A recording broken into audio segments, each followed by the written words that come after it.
కని విని ఎరగని రీతుల్లో అయితే ఏదైతే మన నెల్లూరులో జరుగుతున్నటువంటి రాజకీయాలకు సంబంధించినట్టు ఏదైతే వాతావరణం వేడెక్కుతుందో అదే విధంగా కని విని ఎరగని రీతిలో ఇక్కడైతే వాతావరణం కూడా అదే విధంగా చోటు చేసుకుంటుంది. అయితే మనం చూస్తున్న ఇక్కడ 29వ డివిజన్లో ఏ విధంగా అయితే ఈ పెద్ద ఎత్తున భారీగా ఇక్కడ విచ్చేస్తున్నారో అదేవిధంగా మనం చూస్తున్నాం. అదేవిధంగా ఒక పక్క టీడీపీ ఒక పక్క జనసేన రెండు కలిసి కూడా ఏకంగా పోరాటం చేయబోతున్నాయి 2024కి సంబంధించినటువంటి ఎన్నికల సమావేశానికి సంబంధించి. అయితే వీళ్ళంతా కూడా ఏక తాటున ఒకే విధంగా వచ్చేసి ఎన్నికలకైతే సిద్ధమవుతున్న వేళ మధ్య మనం చూస్తున్నాం.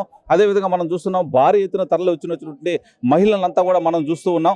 అదేవిధంగా మనం చూసుకున్నట్లుగానైతే 29వ డివిజన్లో ఏదైతే ఈ కార్యక్రమం జరుగుతుందో ఇప్పుడు కోటారెడ్డి ఇక్కడ రాబోతున్నారు. అదేవిధంగా ఇక్కడ ఉన్నటువంటి అనేక మంది వైసీపీలో నుంచి టీడీపీలోకి జాయిన్ అవుతున్న శుభ సందర్భం ఈరోజు మనం చూడబోతున్నాం. అదేవిధంగా కోటారెడ్డి ఆధ్వర్యంలో ఈరోజు అనేక మంది సిపిఎం బీజేపీ నాయకులు ఎవరైతే ఉన్నారో వాళ్ళంతా కూడా ఈరోజు టీడీపీలోకి జాయిన్ అవుతున్న శుభ సందర్భం ఈరోజు మనం చూస్తున్నాం. అదేవిధంగా భారీ ఎత్తున అయితే ఇక్కడ ఏర్పాట్లు అయితే చేస్తున్నారో అదేవిధంగా మనం చూస్తున్నాం అనేక మంది నాయకులు ఇక్కడ విచ్చేస్తున్నారు. అదేవిధంగా మనం చూసుకున్నట్లయితే పార్టీ కార్యకర్తల శ్రేణులు అంతా కూడా ఇక్కడికి విచ్చేస్తున్నారు. అంటే పార్టీకి మద్దతు తెలుపుతున్నారు.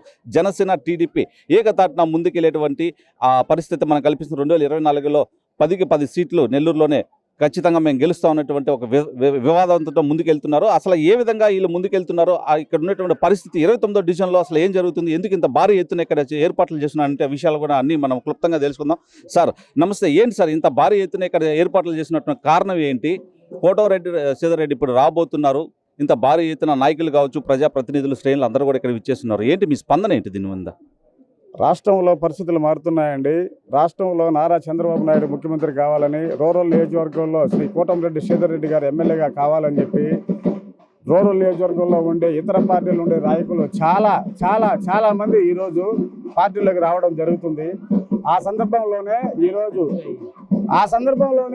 ఈరోజు బీజేపీ నుండి మళ్ళీ ప్రభాకర్ గారు, తర్వాత సిపిఎం నుండి షఫీ గారు ఈరోజు మా నాయకుడి మీద నమ్మకంతో ఈరోజు తెలుగుదేశం పార్టీలోకి రావడం జరుగుతుంది. వాళ్ళందరినీ సాధారణంగా ఆహ్వానిస్తూ రాబోయే ఎన్నికల్లో కోటమిరెడ్డి శ్రీధర్రెడ్డి గారిని రూరల్ నియోజకవర్గంలో అత్యధిక మెజార్టీతో గెలిపించి నారా చంద్రబాబు నాయుడు గారిని ముఖ్యమంత్రిని చేసి గెలిపించుకుంటామని ఈ సందర్భంగా తెలియజేస్తున్నాం.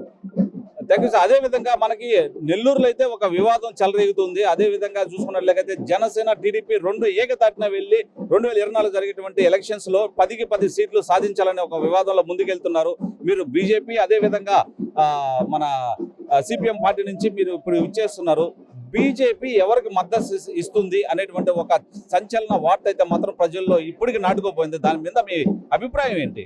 ఈ అభిప్రాయంతో మాకు సంబంధం లేదండి. మా అధినాయకుడు ఏ నిర్ణయం తీసుకున్నా ఆ నిర్ణయానికి అనుగుణంగా మేము కానీ జనసేన కానీ మా నాయకుడి గెలుపు కోసం శక్తి వంచన లేకుండా ఏ కూటమి బీజేపీ కానీ జనసేన కానీ తెలుగుదేశం పార్టీ కానీ ఎవరు కూటమి పెట్టుకున్నా మా నాయకుడు ముఖ్యమంత్రి కావాలి, మా రూరల్లో శ్రీధర్రెడ్డి గారు ఎమ్మెల్యే గారి కావాలి అనే నినాదంతో మేము పనిచేస్తాం. కానీ వేరే విషయాలతో మాకు సంబంధం లేదు.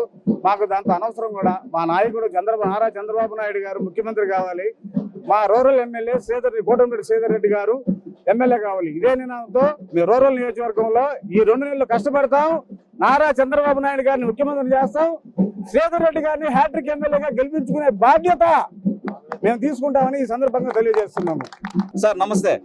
ఏంటి సార్ మీ యొక్క మెయిన్ ఉద్దేశం ఏమిటి? ఇంత భారీ ఎత్తున అనేక పార్టీలకు సంబంధించినటువంటి నాయకులు అదేవిధంగా కార్యకర్తలు కూడా ఈ రోజు టీడీపీలో జనసేనలో జాయిన్ అయినటువంటి పరిస్థితి మనం చూస్తున్నాం. ఏంటి సార్ మీ స్పందన ఏంటి దీని మీద? అందరికీ నమస్కారం అండి. గత 5 సంవత్సరాలుగా ఈ సైకో జగన్మోహన్ రెడ్డి ఈ రాష్ట్రాన్ని ఏ విధంగా ఇబ్బంది పాలు చేశాడో, ఎక్కడ కూడా అభివృద్ధి అనేది లేకుండా, నిరుద్యోగులకి ఉద్యోగాలు లేకుండా ఈ రాష్ట్రాన్ని అతలాకుతలం చేసిన వ్యక్తిగా చరిత్రలో ఈ జగన్మోహన్ రెడ్డి నిలబడిపోతున్నాడు. కాబట్టి ప్రజలందరూ కూడా ఈ రాష్ట్రం అభివృద్ధి చెందాలన్నా, ఆర్థికంగా ముందుకు పోవాలన్నా, ఈ నిరుద్యోగులకి ఉద్యోగాలు రావాలన్నా, ఏదైతే ఇండస్ట్రీస్ ఉన్నాయో అవన్నీ కూడా ఈ రాష్ట్రానికి రావాలన్నా ఒక చంద్రబాబు నాయుడు అయితేనే ఈ రాష్ట్రాన్ని మళ్ళీ బాగు చేయగలని ఒక మంచి ఉద్దేశంతో ప్రజలందరూ కూడా ఇవాళ ముక్త కంఠంతో చంద్రబాబు నాయుడు గారే ముఖ్యమంత్రిగా రావాలని అందరూ ప్రజలు కోరుకుంటున్నారు. దానిలో భాగంగానే నెల్లూరు రూరల్లో కూడా కోటమిరెడ్డి శ్రీధర్ రెడ్డి మళ్ళీ 3వసారి కూడా ఎమ్మెల్యేగా కాబోతున్నాడు. దానికి అందరికి కూడా మేమందరం కూడా సెకండరీ నాయకత్వం కూడా చాలా కష్టపడి పనిచేస్తుంది. దానికి సంబంధించే ఈ రోజు 29వ డివిజన్లో కూడా భారీ ఎత్తున చేరికలు జరుగుతున్నాయి. అదే విధంగా ఇది రేపు ఇక్కడ ఏదైతే ఉన్నాడో వేమిరెడ్డి ప్రభాకర్ రెడ్డి ఎప్పుడైతే ఇక్కడ ఈ జిల్లా నుంచి విత్డ్రా చేసుకున్నాడో ఎంపీగా, అప్పుడే ఈ వైఎస్ఆర్సీపీగా పతనం మొదలైంది. ఈ ఏదైతే వేమిరెడ్డి విత్డ్రా చేసుకున్నాడో కానీ ఇదే సింబల్ మొత్తం రాష్ట్రం అంతా పోయిందనమాట. ఇక మీదట జగన్మోహన్ రెడ్డికి అభ్యర్థులే కరువయ్యే పరిస్థితి వస్తుంది. చంద్రబాబు నాయుడు గారి హవా ఈ రాష్ట్రంలోనే కాదు దేశంలో కూడా ప్రపంచంలాగా ముందుకు పోతుంది. కాబట్టి చంద్రబాబు నాయుడు గారు సీఎం అవుతున్నాడు.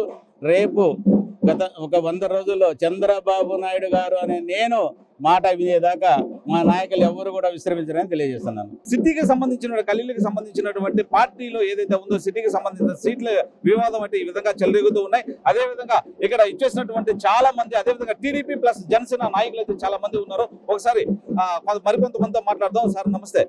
ఏంటి సార్, అంటే టీడీపీ జనసేన రెండు ఏకదాటిగా ముందుకెళ్తున్నటువంటి పరిస్థితి మనం చూస్తున్నాం. మీ అభిప్రాయం ఏంటి? ఇంత భారీ ఎత్తున ఇక్కడ విచ్చేసినటువంటి పరిస్థితి వేళ విశేషంలో మీ అభిప్రాయం ఏంటి? ఈరోజు 29వ డివిజన్లో సిపిఎం బీజేపీ తరఫున భారీ ఎత్తున చేరికలు జరుగుతున్నాయి. ఈ చేరికలకే మనకు అర్థమైపోయి ఉంది. మన శ్రీధర్ అన్న ఈరోజు 3వసారి ఎమ్మెల్యేగా అవడం 100% ఖాయమైపోయింది. దానికి మేము జనసేన తరఫున ఫుల్ మద్దతుగా మేము టీడీపీ జనసేన రెండు ఉమ్మడిగా శ్రీధర్ అన్నకి ఈ వార్డులో ఫుల్ మెజార్టీ తెప్పించాడు. ప్రయత్నం జరుగుతుంది. 100% చేస్తాం. మా జనసేన తరఫున మేము మద్దతు 100%.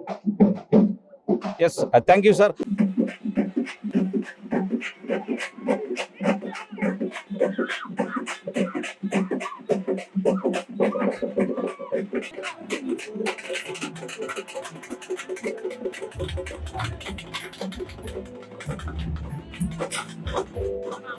షాహిద్ భాయ్,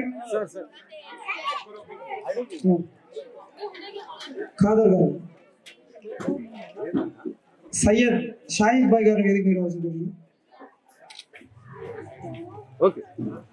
ఖాదర్ మస్తాన్ గారు, ఖాదర్ మస్తాన్, సుబ్రహ్మణ్యం గారిని, సుబ్రహ్మణ్యం, సుధీర్ కాంత్ రెడ్డి, షేక్ కలీం భాయ్ గారిని, కలీం భాయ్, షేక్ జమీర్ గారిని, బీజేపీ నాయకులు మల్లి గారిని,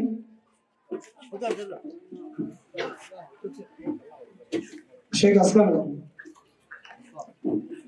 ప్రభాకర్ గారిని, రమణ గారిని, ప్రదీప్ గారిని,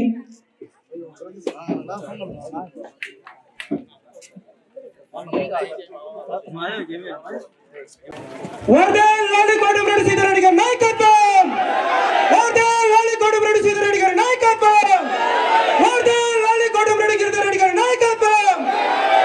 ఇటీవల కాలంలో నెల్లూరు రూరల్ నియోజకవర్గంలో తెలుగుదేశం పార్టీలోకి పెద్ద ఎత్తున చేరికలు, ముఖ్యంగా ఆ చేరికల్లో 29వ డివిజన్ అగ్రస్థానంలో ఉంది. ఇప్పటికే దాదాపు 7 సార్లు ఈ చేరికల కార్యక్రమం నిర్వహించడం జరిగింది. ఈరోజు మిత్రుడు మల్లేశ్వరరావు, అదేవిధంగా షఫీ, అదేవిధంగా ప్రభాకర్, అదేవిధంగా రమణ, ఇంకా కదీర్, ఖాదర్ బాషా, ఇంకా ప్రదీప్, ఇంకా వారి మిత్రబృందం అంతా కూడా వివిధ పార్టీల్లో పనిచేస్తూ ఈనాడు మంచి మనసు చేసుకొని ఎన్నికలు వచ్చే వేళ ఏ రోజైనా ఏ క్షణంలోనైనా ఎన్నికల నోటిఫికేషన్ వచ్చే అవకాశం ఉంది. వచ్చే నెల ఆఖరికల్లా ఎన్నికలు పూర్తయ్యే పరిస్థితి ఉంది.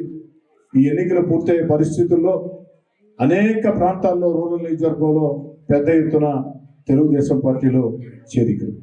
ఒక్క రూరలే కాదు, రాష్ట్రం అంతా కూడా తడ నుంచి ఇచ్చాపురం దాకా అన్ని జిల్లాల్లో కూడా ప్రజలందరూ ఆలోచన ఒకటే, వైఎస్ఆర్ కాంగ్రెస్ పార్టీ ప్రభుత్వం పోవాలా, తెలుగుదేశం జనసేన ప్రభుత్వం రావాలా, చంద్రబాబు గారు ముఖ్యమంత్రి కావాలా, అటు సంక్షేమ కార్యక్రమాలు, అభివృద్ధి కార్యక్రమాలు, మన బిడ్డలకు ఉద్యోగాలు అన్ని ఏకకాలంలో సాగాలంటే అనుభవజ్ఞుడైన చంద్రబాబు నాయుడు గారు ముఖ్యమంత్రి కావాలా, మనమంతా సైకిల్ గుర్తు కొట్టేసుకోవాలా అన్నటువంటి భావన ప్రజల్లో విస్తృతంగా ఉంది. ముఖ్యంగా నెల్లూరు రూరల్ నియోజకవర్గంలో ఈ యొక్క తెలుగుదేశం పార్టీ అధికారంలో లేని వేళ వివిధ పార్టీల నుంచి తెలుగుదేశం పార్టీకి నాకు అండగా నిలిచేదానికి వచ్చిన మిత్రులందరినీ మీ అందరి సమక్షంలో కండువాలు కప్పి పేరు పేరున స్వాగతిస్తూ, ఈ సందర్భంగా నా మాటలు ముగించే ముందు మీ అందరికీ మనవి చేస్తూ ఉన్నానమ్మా, బాగా ఆలోచన చేయండి. అదే విధంగా మనం చూస్తున్నాం అనమాట. అయితే 29వ డివిజన్ లో ఏదైతే జరుగుతుందో ఇక్కడ భారీ చేరికలు జరుగుతున్నాయి. అదే విధంగా రెబల్ ఎమ్మెల్యే 2 సార్లు ఎమ్మెల్యేగా గెలిచిన పరిస్థితి మనం చూసాం. అదే విధంగా ఇప్పుడు రెబల్ ఎమ్మెల్యే సోదరుల ఇద్దరు అన్నదమ్ములు కూడా ఒకే ఏకదాటిలో ప్రయాణిస్తూ ఉన్నారు. టీడీపీలో సంబంధించినటువంటి అంటే హ్యాట్రిక్ కోటలా 3వ సారి కూడా ఎమ్మెల్యే మేము ఖచ్చితంగా చేసుకుంటామని 29వ డివిజన్ కి సంబంధించి, అదే విధంగా నెల్లూరు వ్యాప్తంగా రూరల్ లో సంబంధించినటువంటి ప్రతి ఒక్కరి మాట కూడా ఇదే విధంగా ఉందన్నమాట. సో అంటే మనకు తెలిసినటువంటి సమాచారం ప్రకారం 2024 జరుగుతున్నటువంటి ఎలక్షన్ వేళ విశేషం చూసుకుంటే అంటే నెల్లూరులోనే రూరల్కి సంబంధించినటువంటి కోటరెడ్డి సీతారెడ్డి నెక్స్ట్ కూడా ఎమ్మెల్యే అయ్యేటువంటి అవకాశం ఉంది. ఆ తర్వాత సంబంధించినటువంటి ఏ సీట్ అనేది టీడీపీ ఖచ్చితంగా అవుతున్నారని చెప్తున్నారు. అదేవిధంగా ఆయనకి సీటు కూడా ఇంకా మార్చేటువంటి మంత్రి అవకాశం కూడా ఇచ్చేటువంటి అవకాశం ఉందని చెప్పి ఆ పార్టీలో అనేక రకాల కలకాలం అయితే రేపుతూ ఉన్నాయి. ఇది వాళ్ళ కార్యక్రమం. మరొక ప్రత్యేకమైన కార్యక్రమం మళ్ళీ కలుసుకుందాం. Keep watching సూర్ణ media. This is RJV and video journalist Mallikarjun signing off.